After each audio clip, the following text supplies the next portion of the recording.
সমাপতন ঘটে। সমাপতনকে ইংরেজিতে বলে কোইন্সিডেন্স। আজকে রামকৃষ্ণ মিশনের 130তম প্রতিষ্ঠা বার্ষিকীর দিনে একটি সমাপতন ঘটেছে। শুধু সমাপতন নয়, একটি মহা সমাপতন, গ্রেট কোইন্সিডেন্স। আজকে রামকৃষ্ণ মিশনের প্রতিষ্ঠা বার্ষিকীর দিনটিতে, এটা তো নির্ধারিত দিন, 1 মে প্রতি বছর আমরা উদযাপন করি সারা পৃথিবীতে রামকৃষ্ণ মিশনের প্রতিষ্ঠা বার্ষিকীর দিন। আজকে এই দিনটিতে আরেকটি মহা ঘটনার সমাপতন হয়েছে।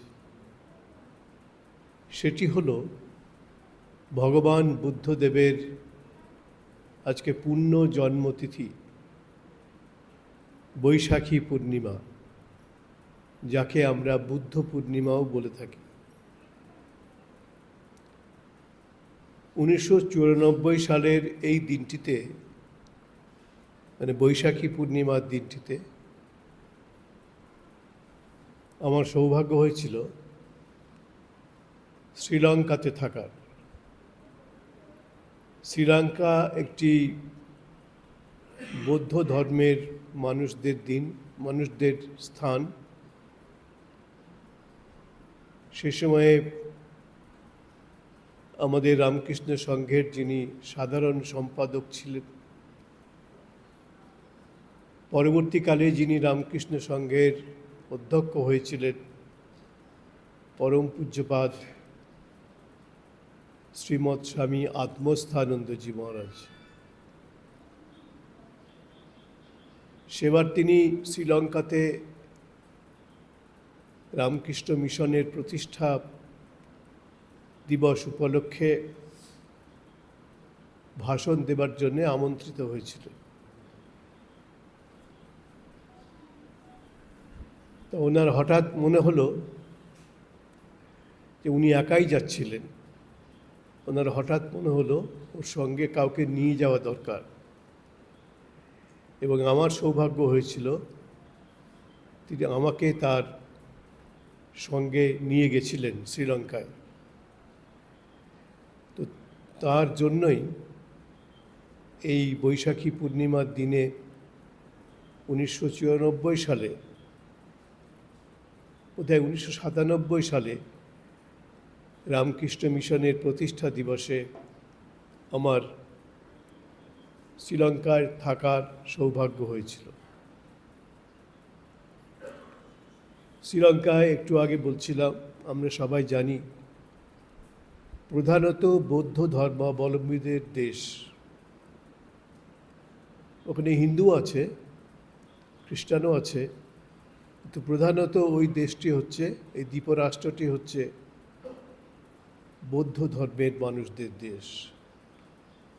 আর এই বৈশাখী পূর্ণিমাটি বা বুদ্ধ পূর্ণিমাটি এই বৌদ্ধ ধর্মের মানুষদের কাছে একটা বিরাট দিন। আমাদের বাঙালিদের কাছে যেমন দুর্গাপুজো, তেমনি বৌদ্ধ ধর্মের মানুষদের কাছে বৈশাখী পূর্ণিমার দিনটি সেরকম সর্বাধিক গুরুত্বপূর্ণ দিন।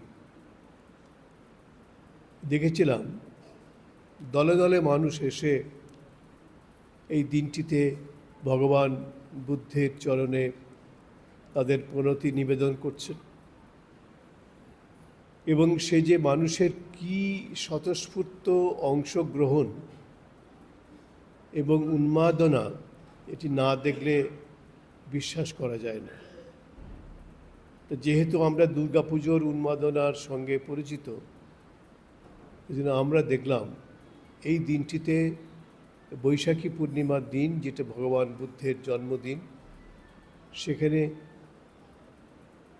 স্বতঃস্ফূর্ত মানুষের অংশগ্রহণ এবং উৎসাহ এবং উদ্দীপনা। তাই আজকে আমাদের এই 130তম রামকৃষ্ণ মিশনের প্রতিষ্ঠা দিবসে এই বৈশাখী পূর্ণিমার সঙ্গে মিলন ঘটেছে। তো প্রতিবার ঘটে না। আমাদের প্রতিষ্ঠা দিবসটি নির্ধারিত 1 মে, স্বামীজি করেছিলেন 1 মে 1897 সালে। কিন্তু বৈশাখী পূর্ণিমা এই তিথিটি তো ঘুরে ঘুরে আসে, প্রতি বছরে একই দিনে পড়ে না।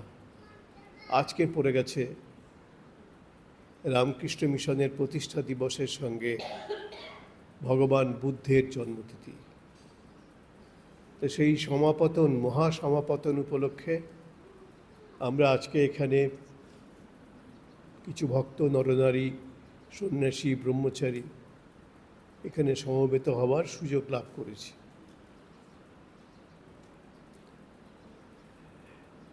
ভগবান বুদ্ধদেব ইতিহাসে চিরস্মরণীয় হয়ে থাকবেন, কারণ তিনি এমন একটি ধর্ম প্রচার করেছিলেন যেটিকে আমরা এখন বলি বৌদ্ধ ধর্ম। বুদ্ধদেব কিন্তু নিজে কোনো দিন বৌদ্ধ ধর্মের কথা বলেননি। আমরা বৌদ্ধ ধর্ম বলছি, তিনি প্রচার করেছিলেন একটি নতুন ধর্ম, সেজন্য আমরা তাকে বৌদ্ধ ধর্ম বলি। কিন্তু বুদ্ধদেব কি বলেছিলেন? বুদ্ধদেব বলেছিলেন, আমি কোনো নতুন ধর্ম প্রচার করছি না।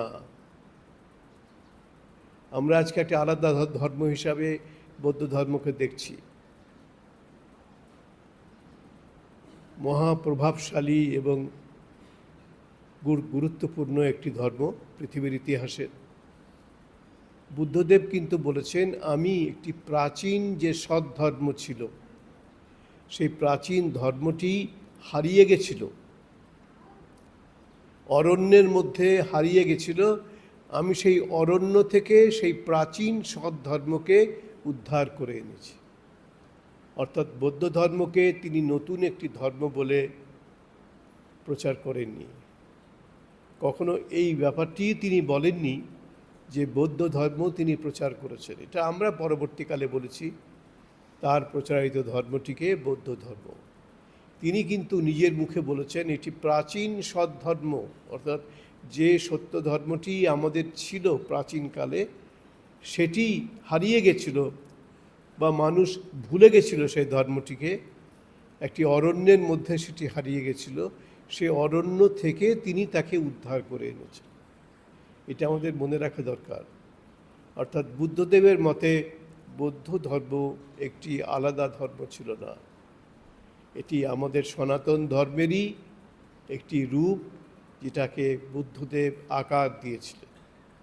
এইটুকুই বুদ্ধদেব নিজের জন্যে এই কৃতিত্বটি দাবি করেছিলেন, যে সেই অরণ্যের মধ্যে হারিয়ে যাওয়া লুপ্ত সৎ ধর্ম, সত্য ধর্মটিকে তিনি উদ্ধার করেছিলেন। আজকে ভগবান বুদ্ধদেবের জন্মদিন, মহাপবিত্র দিন। স্বামী বিবেকানন্দ বলেছেন, কৃষ্ণ, বুদ্ধ, খ্রিস্ট, চৈতন্য, রামকৃষ্ণ, এরা জীবনে একটি নিঃশ্বাসও নিজের জন্য গ্রহণ করেননি। সাংঘাতিক কথা, একটি নিঃশ্বাসও নিজের জন্য গ্রহণ করেননি। আর আমরা কি করি? আমরা প্রতিটি নিঃশ্বাসই নিজের জন্য গ্রহণ করি। যেদিনকে নিঃশ্বাস বন্ধ হবে সব শেষ হবে। কিন্তু বুদ্ধ এমন একটি মহামানব, তিনি একদিন চলে গেছেন পৃথিবী ছেড়ে, শেষ নিঃশ্বাস ত্যাগ করেছেন আমরা বলবো, কিন্তু তিনি এখনো জীবিত, চিরকাল জীবিত থাকবেন। বুদ্ধের মৃত্যু নেই। যেমন কৃষ্ণের মৃত্যু নেই, তেমনি বুদ্ধের মৃত্যু নেই। তেমনি খ্রিস্টের মৃত্যু নেই, তেমনি চৈতন্যের মৃত্যু নেই, তেমনি রামকৃষ্ণের মৃত্যু নেই। শ্রীরামকৃষ্ণের একজন মহাজীবনীকার পাশ্চাত্য দেশের, আপনারা আশা করি সবাই তার নাম জানেন। ফরাসি সাহিত্যিক, নোবেল পুরস্কার পেয়েছিলেন রবীন্দ্রনাথের অনেক পরে। রোমারোলা, তিনি বলছেন, জীবিত রামকৃষ্ণের থেকে মৃত রামকৃষ্ণ অনেক বেশি শক্তিশালী। জীবিত রামকৃষ্ণকে কজন জানতেন? আজকে যে রামকৃষ্ণ চলে গেছেন, পৃথিবীর নিয়মে মৃত হয়ে গেছেন, সেই রামকৃষ্ণ আজকে সারা পৃথিবী জানে, সারা পৃথিবী। এই রামকৃষ্ণের মৃত্যু নেই, যেমন চৈতন্যের মৃত্যু নেই, মোহাম্মদের মৃত্যু নেই, খ্রিস্টের মৃত্যু নেই, বুদ্ধের মৃত্যু নেই, তেমনি শ্রীরামকৃষ্ণেরও মৃত্যু নেই। মৃত্যুকালের নিয়মে তার শরীরে এসেছে, বুদ্ধের জীবনেও এসেছে, চৈতন্যের জীবনেও এসেছে, খ্রিস্টের জীবনেও এসেছে, মোহাম্মদের জীবনেও এসেছে। এরা হচ্ছে জগতের মহাপুরুষ। যে নামগুলি বললাম, তারা হচ্ছেন জগতের ধর্মগুরু এবং জগতের সর্বশ্রেষ্ঠ মহাপুরুষ। কেউ কারোর থেকে বড় নন, কেউ কারোর থেকে ছোট নন, সবাই মহান। কৃষ্ণ, বুদ্ধ, খ্রিস্ট, মোহাম্মদ, চৈতন্য সবাই মৃত্যুহীন এক জীবন নিয়ে পৃথিবীতে এসেছিলেন। তো আজকের দিনে ভগবান বুদ্ধ এসেছিলেন। আজকের দিনেই স্বামী বিবেকানন্দ পৃথিবীতে একটি নতুন ধর্ম সংঘের প্রতিষ্ঠা করেছিলেন, রামকৃষ্ণ মিশন। এবং তিনি যে রামকৃষ্ণ মিশন প্রতিষ্ঠা করেছিলেন, এই প্রতিষ্ঠার পিছনে কতগুলি ঐতিহাসিক ঘটনা কাজ করেছে। একটি হচ্ছে ভগবান শ্রীকৃষ্ণের জীবন এবং তার জীবনের ঘটনা। একটি হচ্ছে ভগবান বুদ্ধের জীবন এবং তার জীবনের ঘটনা। একটি হচ্ছে শ্রীচৈতন্যের জীবন এবং সেই জীবনের ঘটনা। সব মিলে একটি জীবনের মধ্যে সাগর সঙ্গমে এসে উপনীত হয়েছে। সেই মহাসঙ্গমটির নাম আজকে ঐতিহাসিকরা বলছেন শ্রীরামকৃষ্ণ। অর্থাৎ শ্রীরামকৃষ্ণের এক জীবনে কৃষ্ণ মিলিত হয়েছেন, বুদ্ধ মিলিত হয়েছেন, খ্রিস্ট মিলিত হয়েছেন, মোহাম্মদ মিলিত হয়েছেন, চৈতন্য মিলিত হয়েছেন। সবাই তারা শ্রীরামকৃষ্ণের জীবনে মিলিত হয়ে একটি সত্তায় রূপান্তরিত হয়েছেন, একটি সত্তায় পরিণত হয়েছে। আজকে সেই মহাদিন, ভগবান বুদ্ধের জন্মদিন। এবং স্বামী বিবেকানন্দ বলছেন যে ভগবান বুদ্ধ কোনো একজন ব্যক্তিমাত্র নন, তিনি একটি ইতিহাস, মহাকালের ইতিহাস। মহাকাল যেন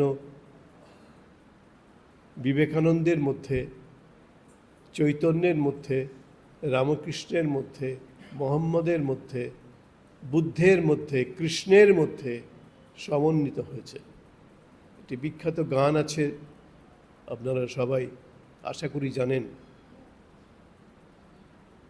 যে শ্রীরামকৃষ্ণের মধ্যে সব অবতার এসে সমষ্টি হয়ে দাঁড়িয়েছেন। এক অবতার সমষ্টি সবার, ওই গানের মধ্যে বলা হচ্ছে।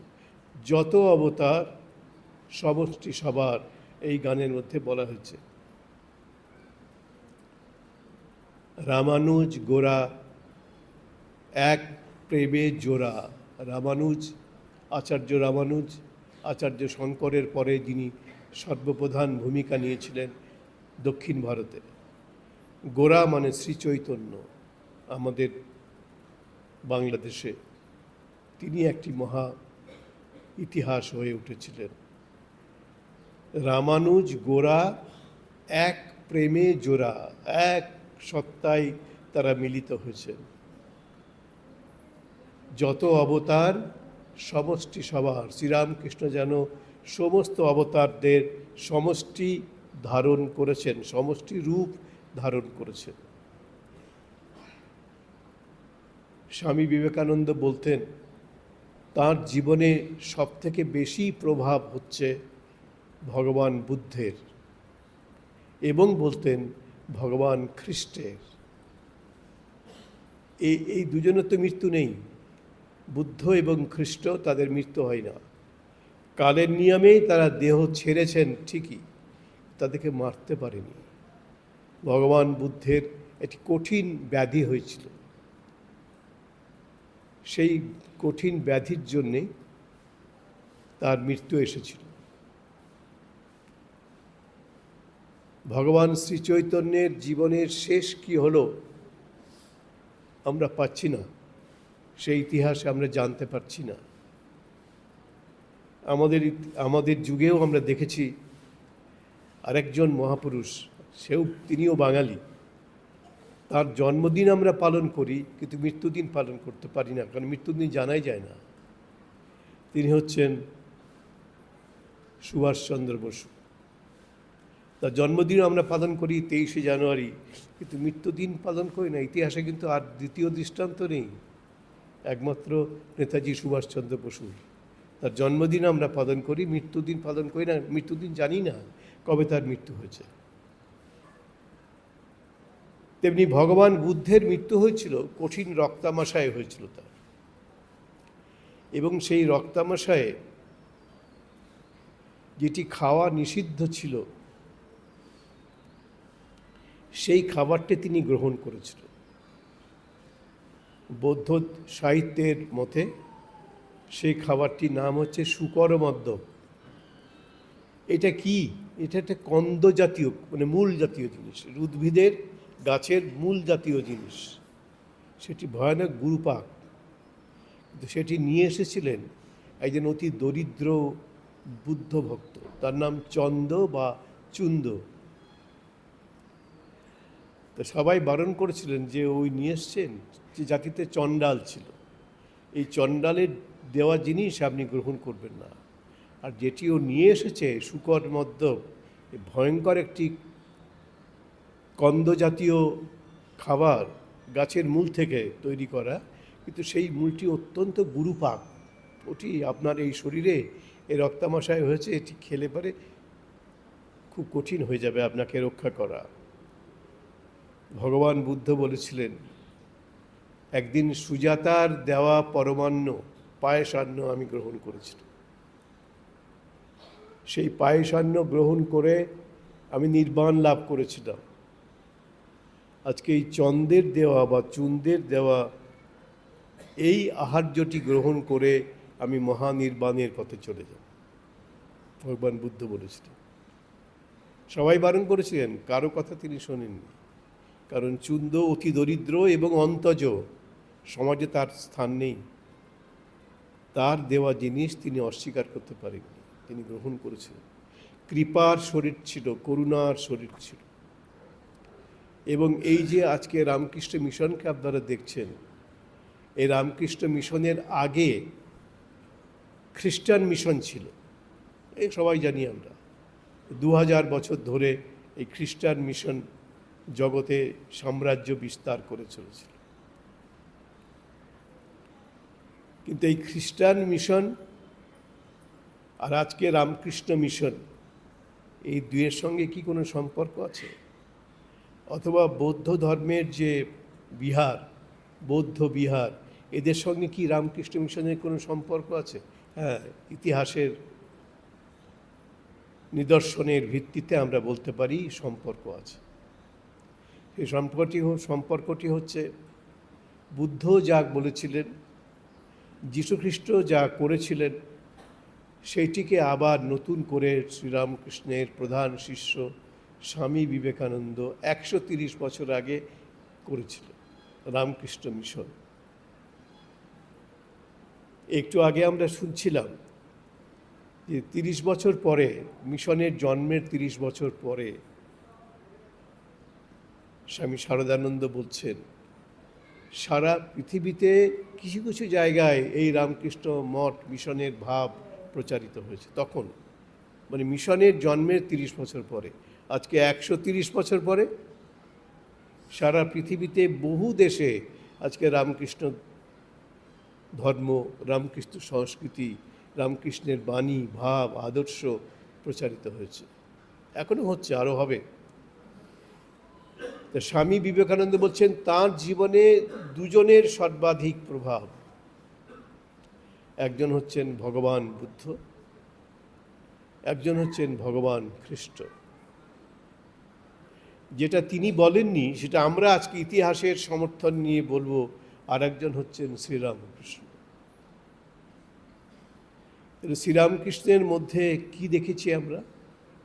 যদি স্বামী বিবেকানন্দকে আমরা সামনে রাখি তাহলে আমরা দেখেছি শ্রীরামকৃষ্ণের মধ্যে ভগবান বুদ্ধকে, ভগবান খ্রিস্টকে এবং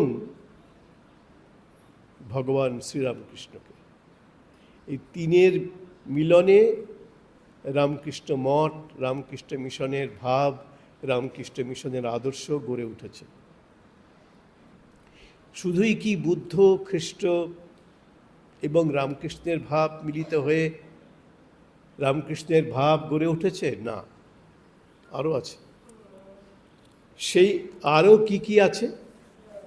আরেকটি আছে, ভগবান শ্রীকৃষ্ণ গীতার মধ্যে যে আদর্শ দিয়েছে, সেই গীতার বাণী শ্রীরামকৃষ্ণের জীবনের মধ্যে আমরা দেখতে পাই। এবং এই রামকৃষ্ণ মিশনের যে ভাব এবং আদর্শ তার মধ্যেও সমন্বিত দেখতে পায় শ্রীকৃষ্ণকে। অর্থাৎ শ্রীকৃষ্ণ আছেন, বুদ্ধ আছেন, খ্রিস্ট আছেন রামকৃষ্ণের মধ্যে। আর কি কেউ আছেন? আরও আছে। কে আছেন? শ্রীচৈতন্য আছেন, রামানুজ গোরা, একই প্রেমে জোড়া, একটু আগে বলছিলাম একটি গানের মধ্যে আছে। গোরা মানে শ্রীচৈতন্য, রামানুজ দক্ষিণ ভারতের এক অত্যন্ত শক্তিশালী ধর্ম প্রবক্তা, ধর্ম প্রচারক, তিনিও আছেন। আর কি কেউ আছেন? আছেন, আরও আছেন। কৃষ্ণ আছেন, বুদ্ধ আছেন, খ্রিস্ট আছেন। আর কে আছে? আর একজন মহাশক্তিশালী অবতার পুরুষ আমরা বলবো, কারণ শ্রীরামকৃষ্ণ তাঁর ধর্মজীবনে, সাধন জীবনে তার দর্শন লাভ করেছিলেন। তিনি হচ্ছেন পয়গম্বর মোহাম্মদ। তাকেও শ্রীরামকৃষ্ণ দর্শন করেছিলেন। যেমন খ্রিস্টকে দর্শন করেছিলেন তেমনি মোহাম্মদকেও দর্শন করেছিলেন।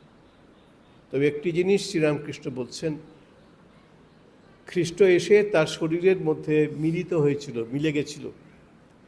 মোহাম্মদ তিনি দর্শন করেছেন, কিন্তু মোহাম্মদ এসে শ্রীরামকৃষ্ণের শরীরে মিলে যাননি, এটাও শ্রীরামকৃষ্ণ বলছেন। খ্রিস্ট মিলে গেছেন, বুদ্ধ মিলে গেছেন, চৈতন্য মিলে গেছেন, কিন্তু মোহাম্মদ এসেছেন, শ্রীরামকৃষ্ণকে দর্শন দিয়েছেন, শ্রীরামকৃষ্ণ তার দর্শন পেয়েছেন, কিন্তু তিনি এসে তার শরীরে মিলিত হননি। তাহলে এদের সকলের সমন্বিত বিগ্রহ হচ্ছেন শ্রীরামকৃষ্ণ। তাই স্বামী বিবেকানন্দ এই যে ধর্ম সংঘটি স্থাপন করলেন, যার নাম দিলেন রামকৃষ্ণ মিশন, এই মিশন কথাটার মধ্যে অনেকে বলেন এটা খ্রিস্টান ধর্মের প্রভাব। খ্রিস্টান মিশনারিরা যে ধর্ম প্রচার করেছেন, এই রামকৃষ্ণ মিশনের মিশন শব্দটির মধ্যে তার প্রভাবটা রয়ে গেছে। কেউ কেউ বলেন, কোনো ঐতিহাসিক বলেন, হতে পারে। বিবেকানন্দ তো ইতিহাসের ফলশ্রুতি, বিবেকানন্দ রামকৃষ্ণ ইতিহাসের ফলশ্রুতি, তাই হতে পারে খ্রিস্টান মিশনারিদের প্রভাব রামকৃষ্ণ মিশন গঠনের পিছনে থেকে থাকতে পারে। এটা নিয়ে আমরা কোনো সন্দেহ বা সংশয় প্রকাশ করছি না, কিন্তু এটাও বলছি এই মিশনারি একটা ঐতিহাসিক ব্যাপার, মিশন একটা ঐতিহাসিক ব্যাপার। কিন্তু শ্রীরামকৃষ্ণ এইসব ভেবে স্বামী বিবেকানন্দ করেননি রামকৃষ্ণ মিশনটাকে। তিনি স্বতঃস্ফূর্তভাবে এই রামকৃষ্ণ মিশনের প্রতিষ্ঠা করেছিলেন এবং অন্যান্য যেসব প্রভাব এসে পড়েছে তার মধ্যে, সেগুলি অনিবার্যভাবে এসে পড়েছে, কাউকে ডেকে আনতে হয়নি। তিনি তার পথে চলেছেন। স্বামীজি বলছেন শ্রীরামকৃষ্ণ একটি মহাজীবন যাপন করেছিলেন, a great wonderful life. Sister নিবেদিতার সৌজন্যে আমরা এই কথাগুলো পেয়েছি, স্বামী বিবেকানন্দের কথা, তার মাস্টারাজায় সহিম যে বিখ্যাত গ্রন্থ তার মধ্যে আছে। Sri Ramakrishna was a wonderful method, Swami Vivekananda বলছেন, a great unconscious life he lived. Sri Ramakrishna একটি মহা অসচেতন জীবন যাপন করেছিলেন। এই মহাজীবনের কি অর্থ তিনি জানতেন না, মানে শ্রীরামকৃষ্ণ জানতেন না। তিনি ভূগোল জানতেন না, তিনি ইতিহাস জানতেন না, পৃথিবীর কোন দেশ কোথায় অবস্থিত এসব কথা তিনি জানতেন না। তিনি শুধু একটি মহাজীবন, এবং কীরকম জীবন বলছেন, গ্রেট আনকনসাস লাইফ। এই জীবনটা যে কি তা তিনি জানতেন না। হি অনলি লিভড ইট, তিনি সেই জীবনটিকে যাপন করেছিলেন। And it was left for me, Swamiji বলছেন, to discover the meaning into ইট।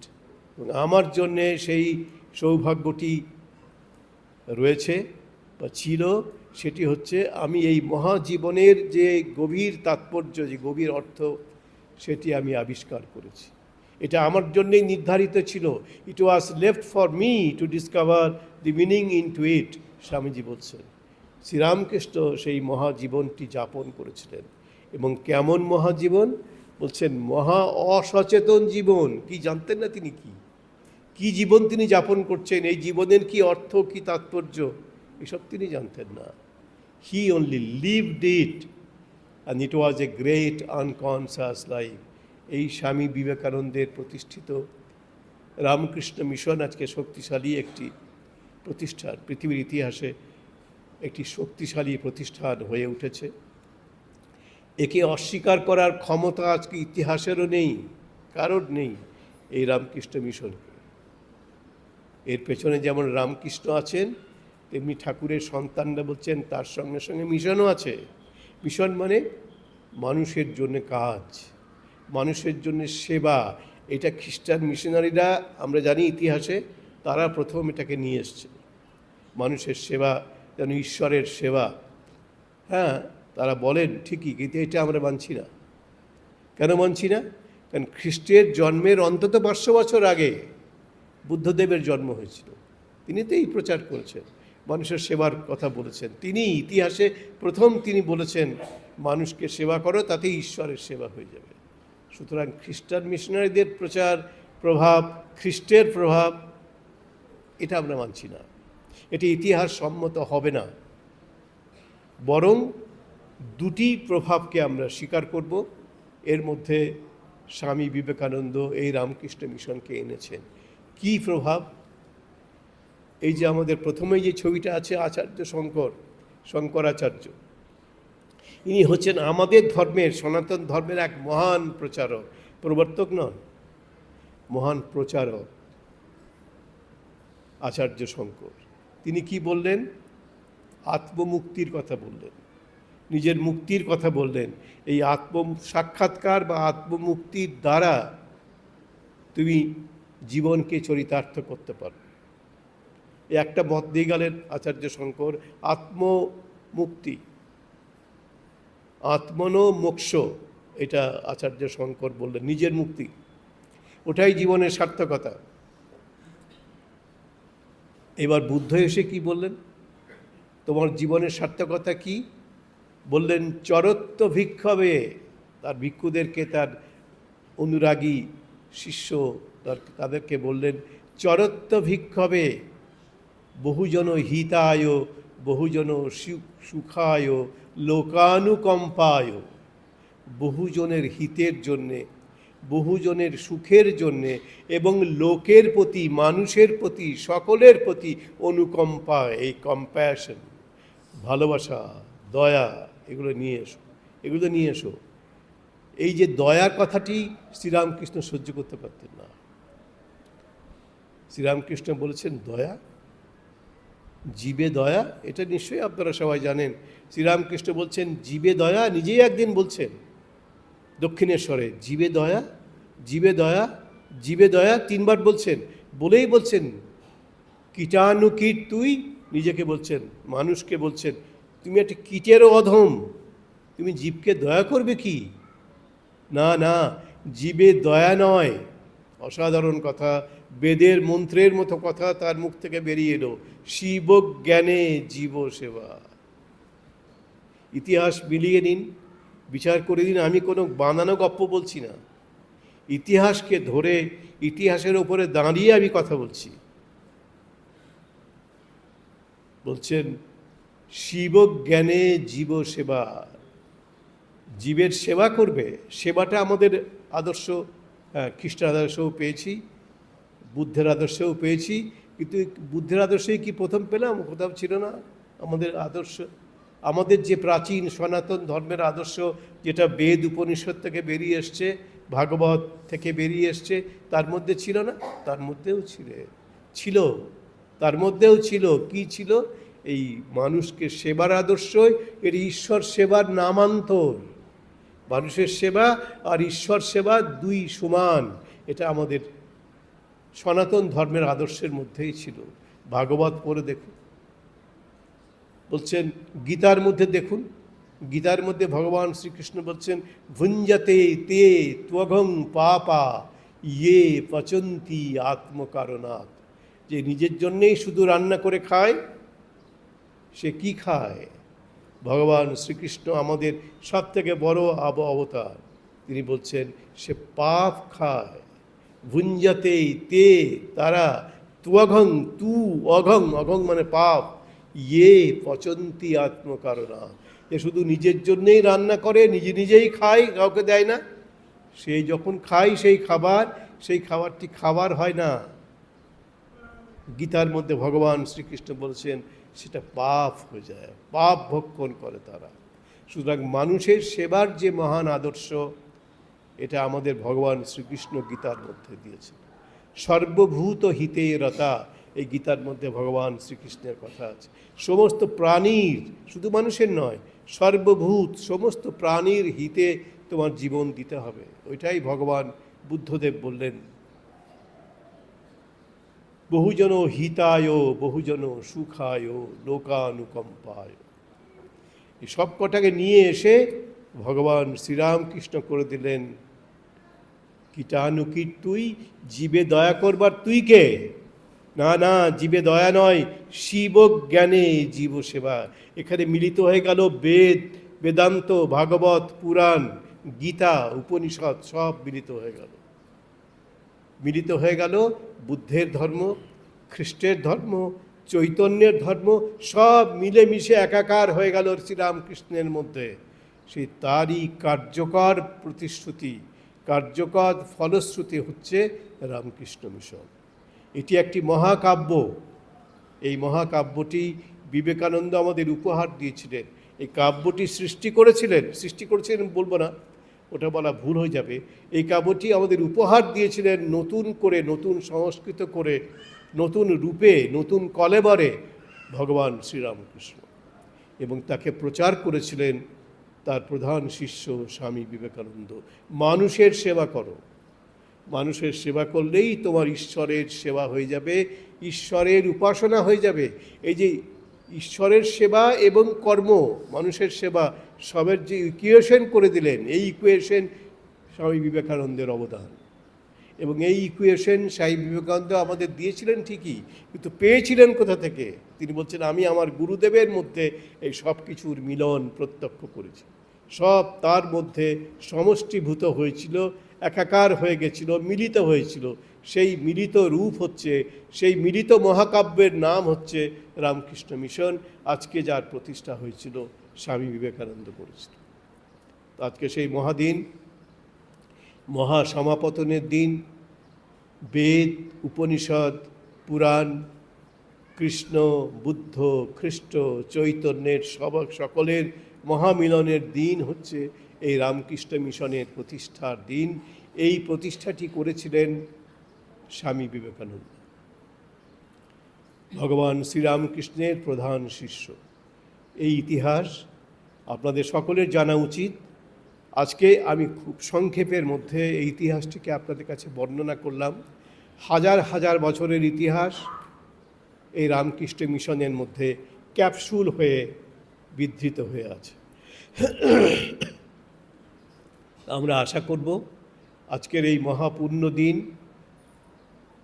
স্বামী বিবেকানন্দের প্রতিষ্ঠিত রামকৃষ্ণ মিশন, যার পিছনে আছে বুদ্ধের প্রেরণা, খ্রিস্টের প্রেরণা, চৈতন্যের প্রেরণা, সকলের মিলিত প্রেরণা মিলে এই অসাধারণ প্রতিষ্ঠানের জন্ম হয়েছে রামকৃষ্ণ মিশন।